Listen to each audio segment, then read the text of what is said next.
The scale of development in China is like nowhere else on Earth. But this rapidly modernizing landscape comes with its own costs. Once close-knit communities are being separated by urban migration. In this vast country, it can be a challenge to stay in touch. New media has jumped on the opportunity to bridge that gap. One company is solving China's problem of alienation by bringing people back together virtually. 3 years ago, a small group of Chinese entrepreneurs invented something called WeChat. This mobile-only social media platform now has 400 million active monthly users, and literally 2/3 of the entire country has a WeChat account. WeChat isn't your average messaging app.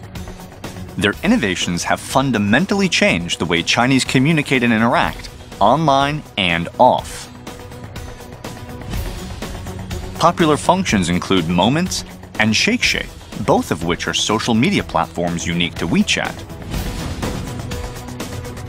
But their most transformative feature has been voice messaging. WeChat popularized voice messaging. Now, text messaging in Chinese is laborious. So WeChat found a way for people to send voice memos instead. It's now a ubiquitous form of communication throughout the country. So in a sense, your invention, your creation of this voice memo took the challenge of the Chinese typing and gave people an alternative. It changed the way of the Chinese user, how they use the mobile phone. Ever since the voice message, we kept changing the behavior of Chinese user. WeChat's innovations have created a digital bridge for populations and cultures that are new to social media. Inspired by the pictorial nature of the Chinese language, the company has embraced a logic of visual communication that has gone global. Now, what does a surprised bunny, a naked frog, and a flaming horse have in common? Generally speaking, practically nothing. However, if you're Chinese and you use WeChat, these stickers are rapidly becoming a new form of communication. Stickers are animated standalone expressions. And because they're not tied to any specific alphabet, they can transcend language. So who's that koala? Momo. Momo goes to the movies. Momo drinks a pina colada. Momo gets hammered and passes out. Why do you think stickers have taken off as much as they have in China? Actually, some people may still think that's just animation, right? But we actually advanced that to a new language. No matter what language you talk, English, Chinese, you can use this to express all the world, they can understand you. But that's universal language, right? Stickers are both limitless and completely customizable. They can represent virtually anything. There's just a sort of point in time when you know you've made it. You've done all you're going to do, and you've sort of achieved that goal, and it's time to retire. And this is that moment for me. I'm an emoticon.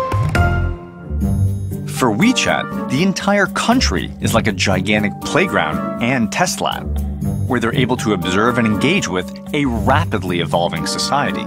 Their goal is to continue to invent novel ways for users to connect with one another. More and more people are moving to the big cities from small cities. So they will find very difficulty in meeting new friends, talking to their old friends.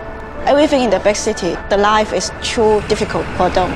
So the way to connect is not necessarily obvious to everyone. And then all of a sudden, WeChat comes around at the exact right moment. Yes, that's how the story happened. Today, their innovations are creating even more solutions to relieve the stresses caused by China's rapid urbanization. But they aren't limiting themselves to the virtual world. What is this mess of objects I see here? These are all of the hardware devices connecting to the WeChat. We are doing exploration here. Can you give me a sense of what you guys are trying to sort of hack into? So Beetle, you're going to open up your WeChat account. Yeah. I can only imagine what kind of pictures you have on there from the weekend, Beetle. That was a fun night, huh? I don't know who that is. She's pretty cute. Is that your girlfriend? My wife. Okay, cool, my bad. Okay, so anyway, and if you want to send these pictures to, say, your grandmother, because she loves your new wife, she wants to see pictures of you and your new wife. Yeah. You give her the gift of the picture frame, Yeah. and then how do you send her the pictures of you guys? I just pick a picture and choose it. So I send through the WeChat. Hey! And so there you are. There's you and your lovely wife. So grandma's hanging at home. She says, how's Beetle?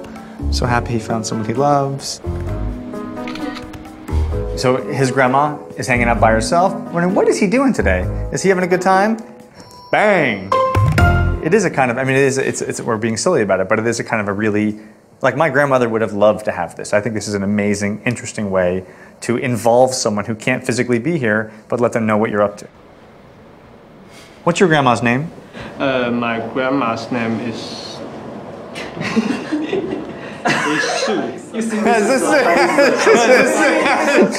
Case in point. If ever there was evidence of a cultural crisis, I just asked Beetle his grandmother's name. You know what he said? He had to think about it. You're forgetting your grandmother's name. You got to get this to her as soon as possible. Otherwise, you're going to break the bonds of your family connections. I'm adding Beetle. I turned on my friend radar, and I just got 4 new WeChat friends like that. Look at this. Beetle sent me something. What did Beetle send me? What? Look at these 2 good-looking guys, huh? Huh? Look at this. Look at this face. Huh?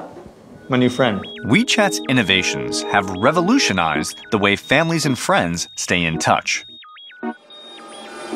Their next step is to connect all the hardware in our offline physical world and to create an entire ecosystem of connections for business. China's mobile app, WeChat, is transforming the meaning of connectivity in the country. They're moving beyond individual-to-individual connections to a network that will combine communication, commerce, and entertainment.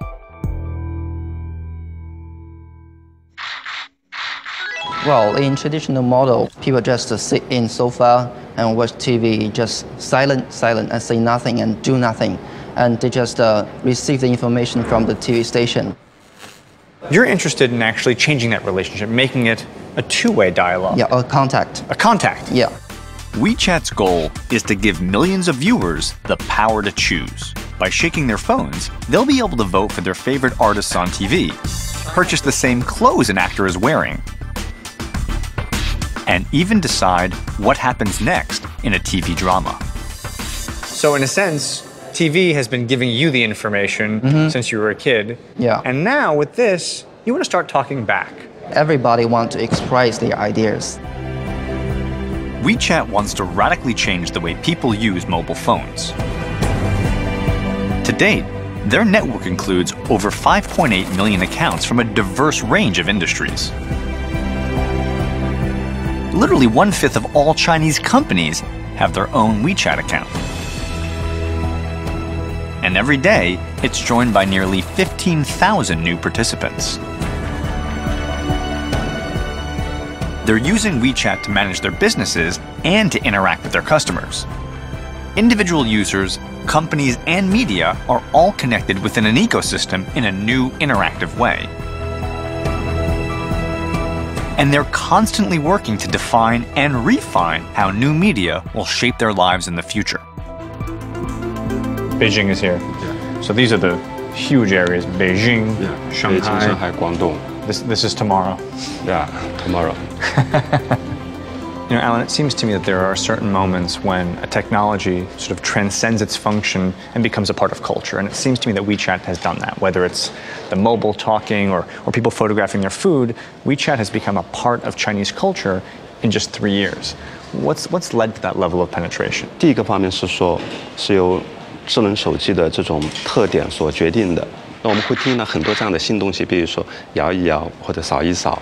我们将来可能还有别的一些类似这样的一些行为，它就是把手机变成我的一个手的延伸了。随着这一个时间的变化、市场的变化，我们会连接更多的东西进来。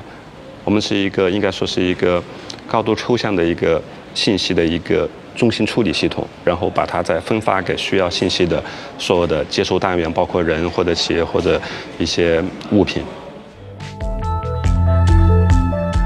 You know, WeChat as a case study speaks volumes about how China works. A big idea with massive adoption on a huge scale.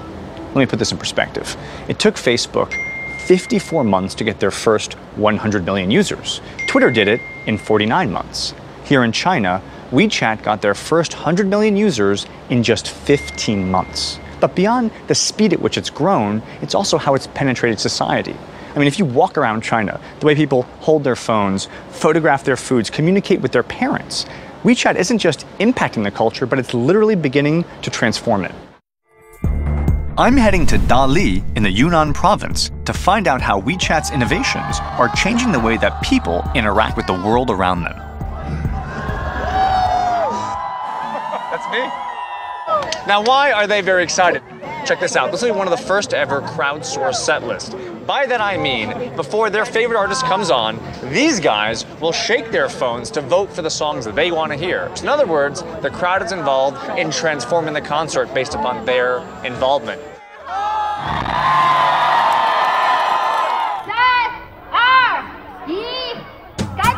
Now the shaking has begun. There it is. Come on, number two. Come on, number two. There it is.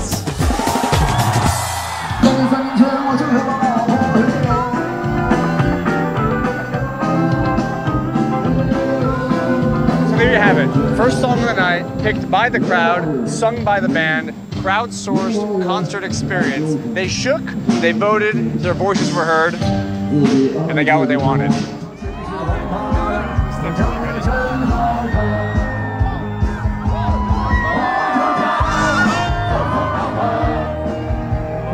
WeChat's concert is emblematic of the remarkable changes happening in China today. This is just not something you would have seen here even 3 years ago. As WeChat's technology evolves, it will continue to influence how we communicate and how we live.